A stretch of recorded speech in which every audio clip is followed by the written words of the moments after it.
बच्चों बच्चे पैदा करने के बाद उनको अपनी कमर पर बिठा देता है और यह बच्चे अपनी ही माँ की कमर का गोश्त नूच नूच कर खाते रहते हैं। माँ ताकत रखने के बावजूद कुछ नहीं कहती, शुक्वा नहीं करती, चुपचाप तकलीफ सहती रहती है और ये बच्चे उसका गोश्त खाते रहते हैं। माँ चलने के काबिल नहीं रहती, लेकिन बच्चे खुद चलने के काबिल हो जाते हैं। तब तक उनकी माँ भी मर जाती है और ये बच्चे अपनी जिंदगी में मगन हो जाते हैं। आज हम में से बहुत से लोग बिल्कुल बच्चों की तरह बन चुके हैं।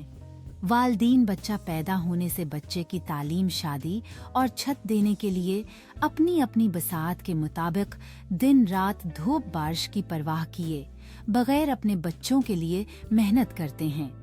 लेकिन अफसोस वही बच्चे जब बड़े होते हैं किसी और की मोहब्बत को अहमियत देते हैं और वालिदैन से मिलना भी नहीं चाहते, तो क्या वो ये समझते हैं माँ बाप का दिल दिखाकर वो सुख और चैन की जिंदगी बसर करेंगे?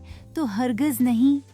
वालिदैन तो माफ कर दें, तो जो ऊपर है मेरा रब वो ना इंसाफी नहीं करता। जिसने वालिदैन का दर्जा दिया, माँ के पैरों तले जन्नत रखी, क्या वो माफ कर देगा? हम में से बहुत सारे लोग अपने बूढ़े वालिदैन की खबर गेरी तक नहीं करते। अपने ही मकासद की तकमील के लिए कोशियां रहते हैं, बिल्कुल बच्चों की तरह। अल्लाह पाक कुरान पाक में फरमाता है कि अपने वालिदैन के सामने ऊंचा न बोलो और उनको अफ तक न कहो। फिर फरमाते ही